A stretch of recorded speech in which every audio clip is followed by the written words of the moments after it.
Selamat pagi jemaat yang dikasihi oleh Tuhan Yesus Kristus, Shalom. Saya juga menyapa saudara yang mengikuti doa pagi atau menara doa di Zoom Sinode Gereja Bethel Indonesia. Biarlah kita makin tekun berdoa kepada Tuhan, dan saya juga menyapa sekian ratus jemaat yang mengikutinya melalui YouTube pada pagi hari ini. Saudara-saudara, firman Tuhan pagi ini akan saya beri judul Tegar di Saat Sukar. Mazmur 46 ayat 2 dan ayat yang ketiga berbunyi demikian. Allah itu bagi kita tempat perlindungan dan kekuatan, sebagai penolong dalam kesesakan sangat terbukti. Sebab itu kita tidak akan takut sekalipun bumi berubah, sekalipun gunung-gunung goncang di dalam laut. Hari-hari ini kegoncangan sedang terjadi di tengah bangsa-bangsa. Pandemi COVID kelihatannya sudah mulai turun, tetapi ternyata ada varian baru yang meningkat, saudara. Di Singapura saya dengar setiap hari lebih dari 5.000 orang terjangkit, padahal itu negara kecil. Indonesia juga angkanya mulai naik. Belum selesai pandemi perang Rusia-Ukraina, dampak buruknya itu makin terasa di Eropa dan juga di berbagai negara termasuk Indonesia. Dampak yang jelas adalah kenaikan harga-harga di berbagai bidang, dan ini akan memicu inflasi. IMF sudah mengumumkan ada 60 negara bahkan lebih yang akan terkena dampak buruk ekonomi akibat hal semacam ini. Saudara-saudara, dan banyak orang menjadi takut, menjadi stres, menjadi bingung apa yang akan terjadi di depan. Fasten your seat belt, kencangkan sabuk pengaman saudara. Karena seperti pesawat sedang masuk di dalam awan gelap, ada turbulence yang bisa terjadi. Tapi ada dua sikap yang kita perlu miliki sebagai anak Tuhan. Yang pertama, andalkanlah Allah. Ayat 2 tadi berkata, Allah itu bagi kita tempat perlindungan dan kekuatan, sebagai penolong dalam kesesakan sangat terbukti. Andalkan Tuhan walaupun situasi di sekitar kurang baik, asal Tuhan menyertai, hati kita tenang. Sebab yang bisa memberikan kepada kita kekuatan itu bukan karena situasi yang nyaman. Karena dunia ini bukan sorga. Di dunia adalah lembah air mata, tempat perjuangan. Tapi jika Tuhan beserta kita, siapa yang akan menjadi lawan kita? Ikatan batin kita, relasi kita dengan Tuhan yang menjadikan Dia segala-galanya dalam hidup kita, tidak boleh pupus, tidak boleh pudar dalam kehidupan ini. Bahkan dalam situasi tertentu kita melihat Tuhan memberikan pertolongan dengan cara yang ajaib. Dalam Mazmur 20 ayat 7-9 dikatakan, sekarang aku tahu bahwa Tuhan memberi kemenangan kepada orang yang diurapinya dan menjawabnya dari sorganya yang kudus dengan kemenangan yang gilang gemilang oleh tangan kanannya. Orang ini memegahkan kereta dan orang itu memegahkan kuda. Tetapi kita bermegah dalam nama Tuhan Allah kita. Mereka rebah dan jatuh, tetapi kita bangun berdiri dan tetap tegak. Orang zaman dulu kalau perang makin tinggi tingkatannya, maka kereta perangnya itu diwarnai dengan perhiasan yang mahal. Dan orang juga menggunakan kuda karena kekuatan kuda itu bicara soal power kerah. Nah saudara, tapi Alkitab berkata orang yang mengadakan kereta dan kuda, ini simbol orang yang mengadakan harta kekayaannya, kekuatannya, mungkin kekuatan backingnya, orang terkenal di belakangnya, akan kecewa.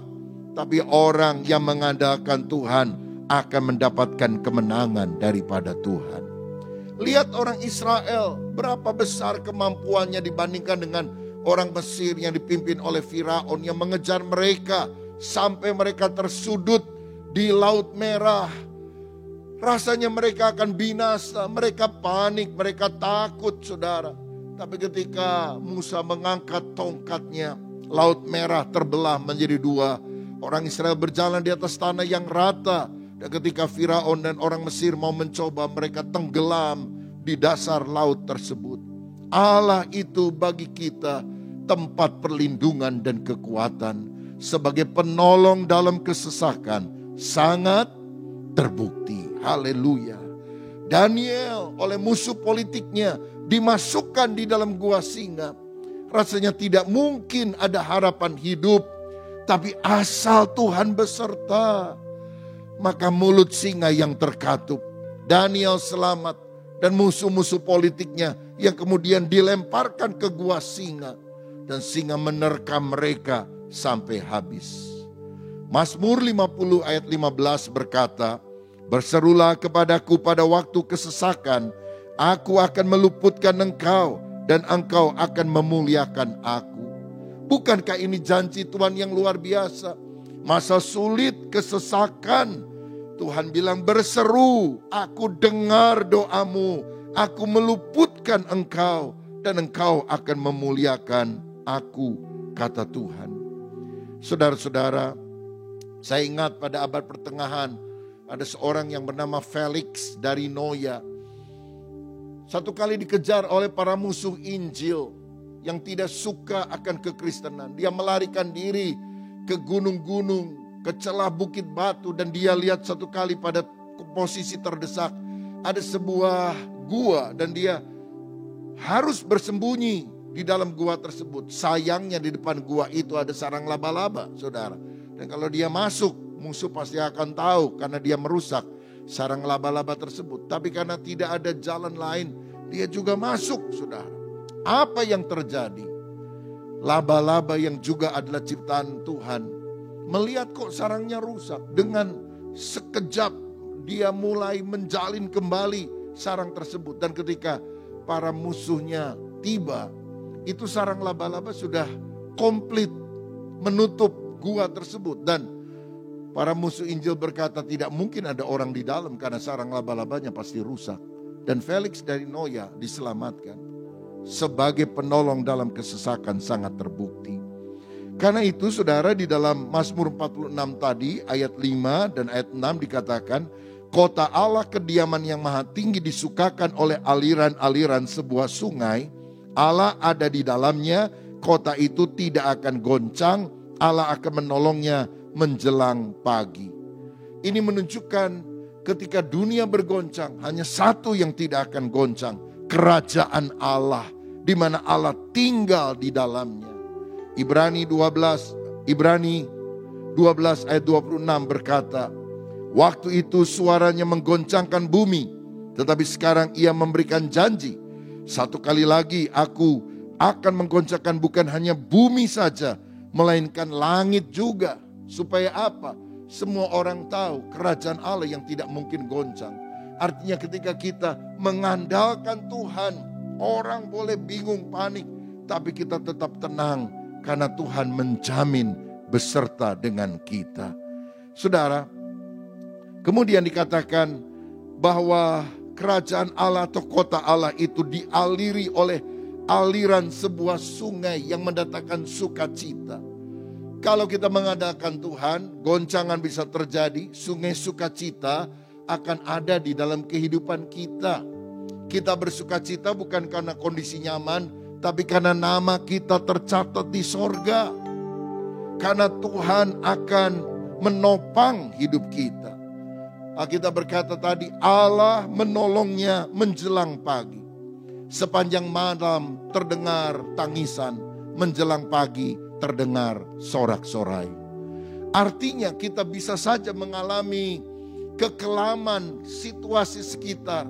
Tapi kalau kita bertekun, menjelang pagi Tuhan nyatakan pertolongannya. Artinya ada pertolongan pada waktunya Tuhan. Bukan menurut waktunya kita, tapi menurut waktunya Dia. Ayat 8-10 dari Mazmur 46 tadi berkata, Tuhan semesta alam menyertai kita, kota benteng kita ialah Allah Yakub. Pergilah, pandanglah pekerjaan Tuhan yang mengadakan pemusnahan di bumi, yang menghentikan peperangan sampai ke ujung bumi, yang mematahkan busur panah, menumpukan tombak, membakar kereta-kereta perang dengan api. Allah menyertai, Allah melindungi, dan juga akan memberi kemenangan dalam peperangan.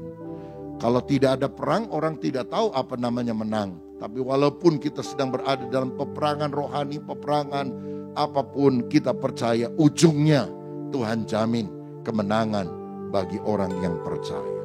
Jadi andalkanlah Tuhan. Yang kedua, bagaimana kita kuat, tegar di saat sukar. Kita harus diam dalam hadirat Allah. Ayat 11 berkata, diamlah dan ketahuilah bahwa akulah Allah. Be still and know that I am God. Artinya jangan panik, tetap tenang di dalam Dia. Karena Tuhan tahu apa yang akan dilakukannya untuk menyelamatkan umat percaya. Yesaya 30 ayat 15, sebab beginilah firman Tuhan Allah yang Maha Kudus, Allah Israel, dengan bertobat dan tinggal diam, kamu akan diselamatkan. Dalam tinggal tenang dan percaya terletak kekuatanmu. Seringkali dalam menghadapi situasi kita bingung, kita panik, kita gelisah. Justru kita akan lemah. Tenang, percaya Tuhan akan bertindak. Itu yang akan menjadi kekuatan kita. Satu kali ada orang bersama-sama naik sebuah kapal dan entah bagaimana, mungkin karena kurang hati-hati, ada orang yang di geladak kapal itu bisa terpelanting masuk ke laut, saudara. Wah, dia mulai meronta-ronta, berteriak-teriak minta tolong. Kebetulan di sana ada juara renang dan orang merasa tenang karena pasti juara renang ini bisa menolongnya. Tapi ternyata juara renang ini tidak langsung nyebur. Orang bilang tolong dong, tolong, tenang, pokoknya saya pasti tolong. Tapi nanti ada waktunya. Dan setelah orang yang tenggelam itu lemes, saudara-saudara, maka baru juara renang ini nyebur ke dalam laut dan kemudian dia tarik ke atas, selamat. Lalu orang-orang setelah yang tenggelam ini selamat tanya, kenapa kamu biarkan orang ini tenggelam dulu, lemes dulu? Lah kalau saya langsung tolong dia masih dengan kekuatannya nanti bahaya. Bukan cuma dia, saya juga bisa mati tenggelam juga. Biarin aja, nanti kalau udah lemes tak berdaya, maka dengan lebih mudah saya menolong dia. Kita mungkin ketika dalam situasi, wah berusaha meronta, oh begini begitu, malah menyalahkan Tuhan dan sebagainya. Didiemin sama Tuhan. Tapi kalau kita sudah pasrah, berserah, Tuhan, aku tidak tahu apa yang harus lakukan, tapi mataku tertuju kepadamu. Percayalah, pertolongan Tuhan akan segera datang kepada kita semuanya. 1 Petrus 4 ayat 7. Kesudahan segala sesuatu sudah dekat, karena itu kuasailah dirimu dan jadilah tenang, supaya kamu dapat berdoa. Yang kita lakukan ketika diam dalam hadirat Allah adalah berdoa, menjalin keakraban, keintiman dengan Tuhan. Hari-hari ini di tengah goncangan yang datang, ayo makin dekat kepada Tuhan. Kalau kita mundur rohani, tidak berkobar-kobar bagi Tuhan, kita akan mengalami kerugian secara rohani. Tapi kalau kita melekat kepada Tuhan, intim dengan Tuhan, kemenangan Tuhan berikan. Ayat penutup dikatakan demikian. Ayat ini juga berkata, ayat 11, aku ditinggikan di antara bangsa-bangsa, ditinggikan di bumi.